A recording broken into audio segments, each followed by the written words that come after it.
Everyone has dignity and value as a human being. Being different can't be the reason for discrimination. Understanding the UN Convention on the Rights of Persons with Disabilities. We have the right to protect valuable lives. Hello, as you can see, I am a person using a wheelchair. Some people come up to me and say, "Isn't it inconvenient?" Some people may think like that, but the wheelchair is like my legs. I can go wherever I want using the wheelchair. I can work and exercise just like anyone else, living a joyful life. When I was growing up, my parents and teachers frequently told me that you are valuable. Just like anyone else, my life is valuable. My safety should be guaranteed in all dangerous situations, and I have the right to liberty and security of person. But in some parts of the world, I have heard that there are people who experience unfairness, such as exploitation and violence, due to their disability. Nevertheless, all humans are valuable. Everyone born in this world has the right to life. I hope we all remember that all lives are valuable.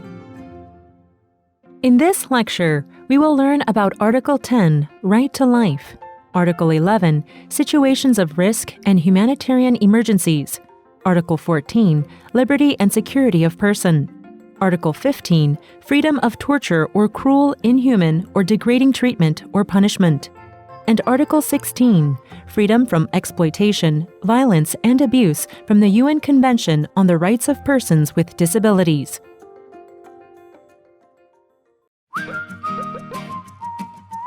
Article 10, Right to Life. I like meeting with my friends. I think it is because I am an extrovert and I like meeting people.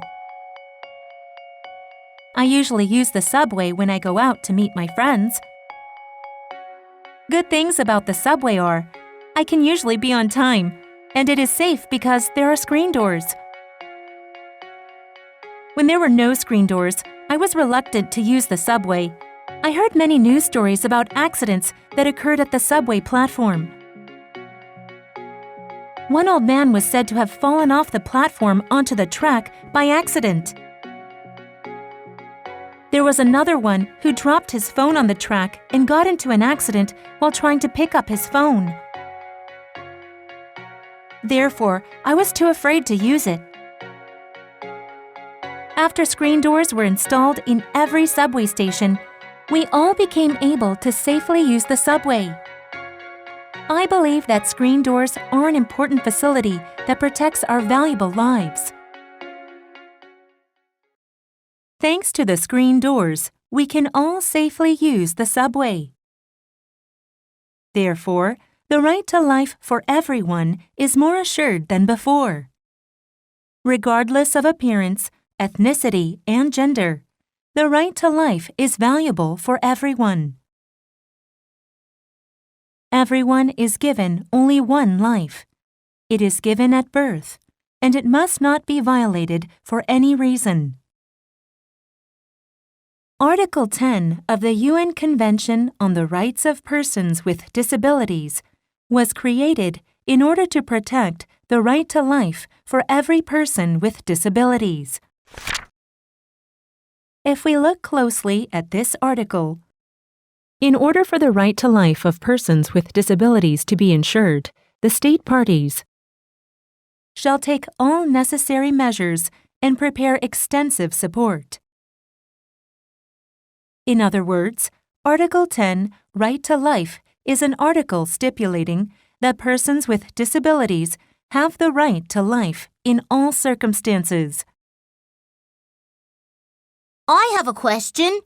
If you look at Article 10 of the UN Convention on the Rights of Persons with Disabilities, it says that in order to protect the right to life of persons with disabilities, all necessary measures must be taken.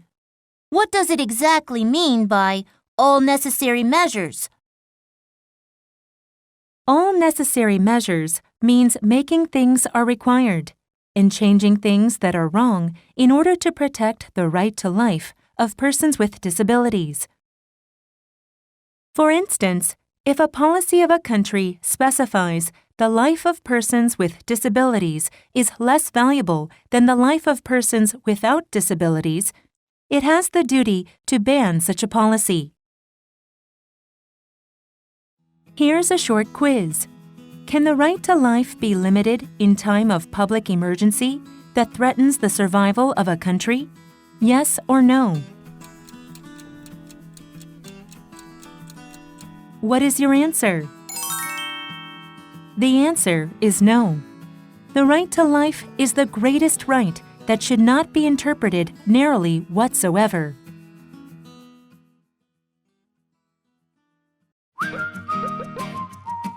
Article 11. Situations of risk and humanitarian emergencies. In situations of risk, such as war and natural disasters, persons with disabilities may have a hard time protecting themselves, depending on the type and degree of disability. Article 11 of the UN Convention on the Rights of Persons with Disabilities is an extension of Article 10, Right to Life, which was created to ensure the life and safety of persons with disabilities in situations of risk such as war and natural disasters. Shall we look at the details of Article 11? This article indicates that the states parties shall take, in accordance with their obligations under international law, including international humanitarian law and international human rights law, all necessary measures to ensure the protection and safety of persons with disabilities in situations of risk, including situations of armed conflict, humanitarian emergencies, and the occurrence of natural disasters. The armed conflict, humanitarian emergencies, and the occurrence of natural disasters include infectious disease, such as COVID-19, droughts, and everything that threatens the health, safety, security, and welfare of people. For persons with disabilities who are vulnerable to dangerous situations, such as wars and natural disasters, the state must carry out immediate countermeasures related to treatment and rescue. Related policies and systems should be prepared in advance for this.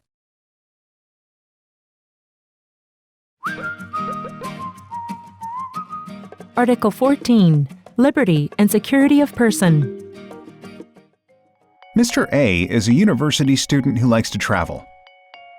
He traveled through 20 states in the U.S. by himself and published a book about his experience. Miss J, who was moved after reading his book, wrote an email to Mr. A. Afterwards, Mr. A and Miss J organized a cooperative together and decided to make a subway transfer map for persons with disabilities. Miss J and Mr. A made a simple map that shows easy transfer routes for wheelchair users. It contains the hope of all persons with disabilities wanting to travel the world freely without anyone's help. Miss J and Mr. A were excited that the map will be of great help for the elderly and children as well.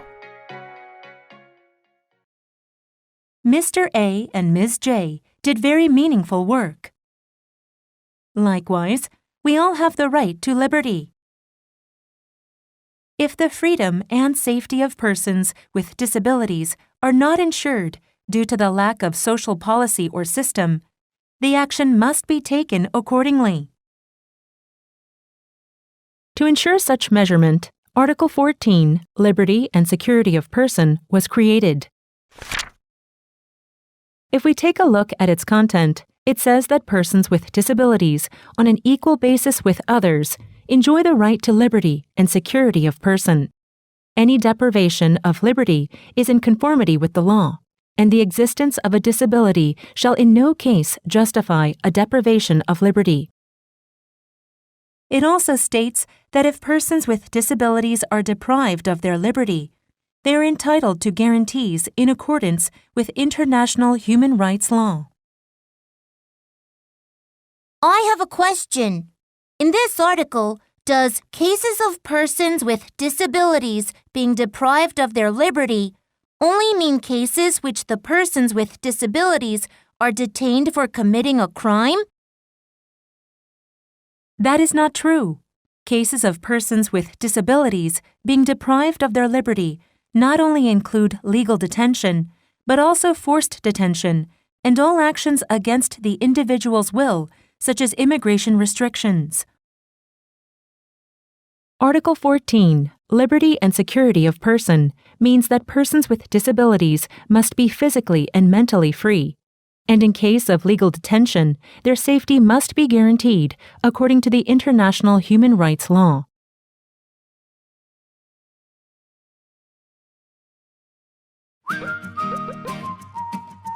Article 15, Freedom of torture or cruel, inhumane, or degrading treatment or punishment.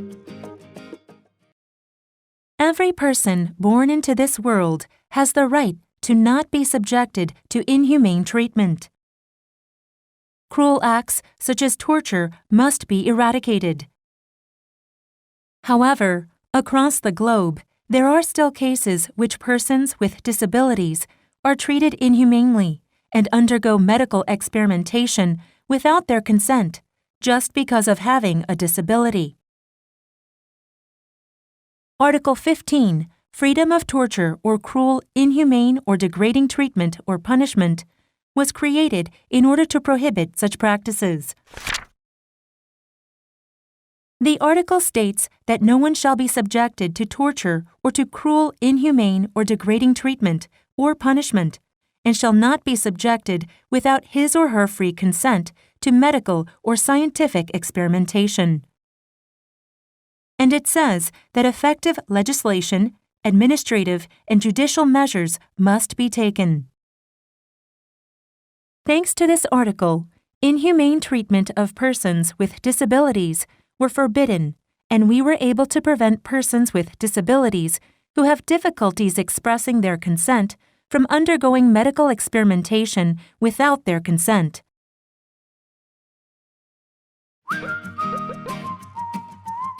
Article 16, Freedom from exploitation, violence, and abuse. Have you seen the movie Silenced? I've heard about it, but I don't think I have watched it.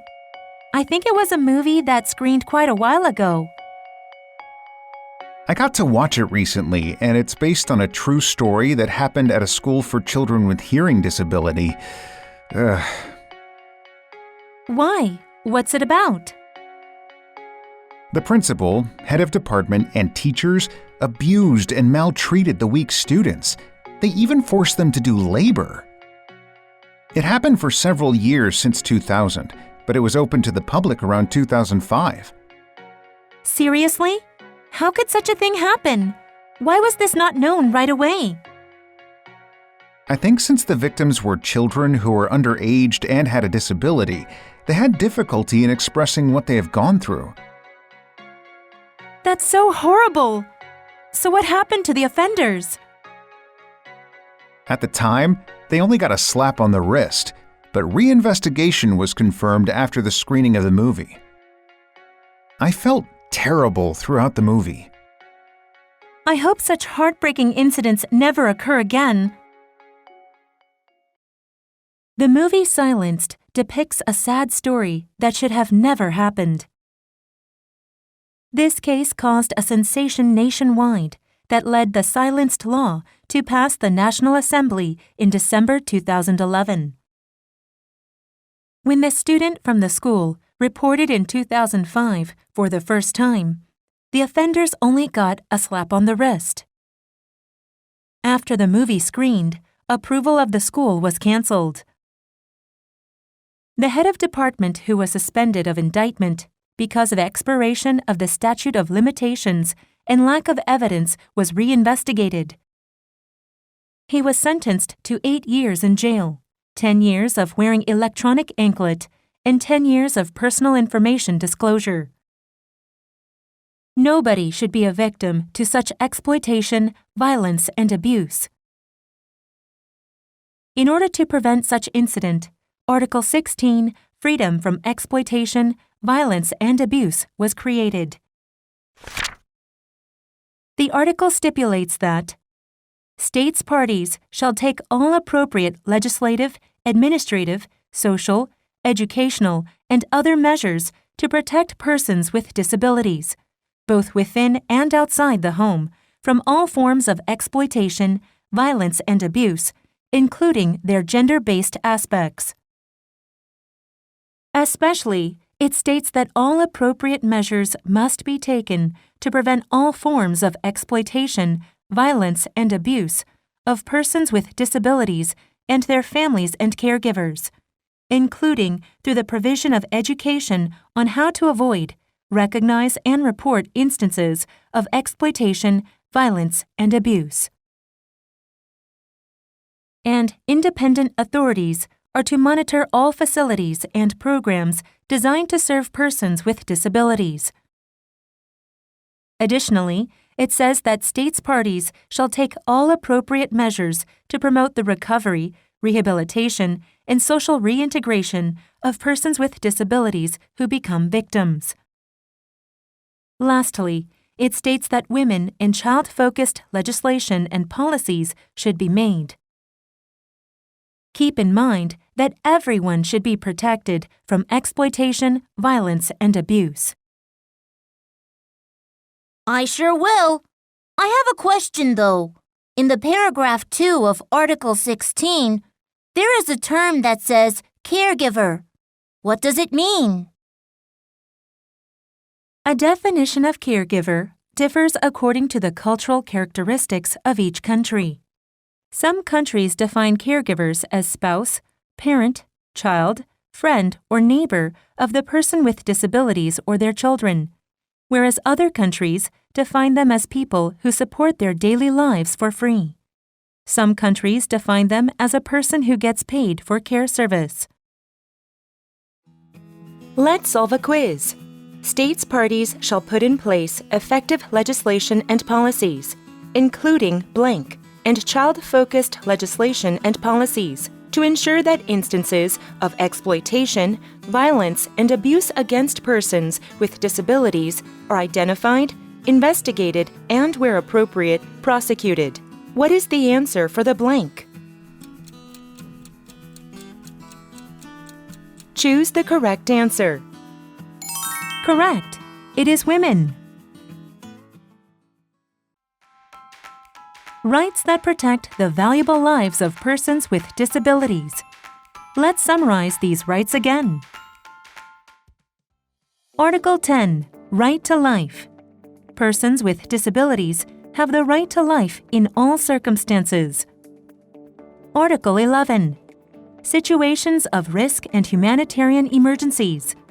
Lives and safety of persons with disabilities should be ensured in situations of risk and humanitarian emergencies. Article 14. Liberty and security of person. Persons with disabilities have the right to physical and mental liberty and security of person, and in the case of legal detention of persons with disabilities, their safety must be ensured during the process. Article 15. Freedom of torture or cruel, inhumane, or degrading treatment or punishment. Persons with disabilities have the right to not be subjected to torture, inhumane, or degrading treatment or punishment. Article 16. Freedom from exploitation, violence, and abuse. Persons with disabilities have the right to be protected from all forms of exploitation, violence, and abuse.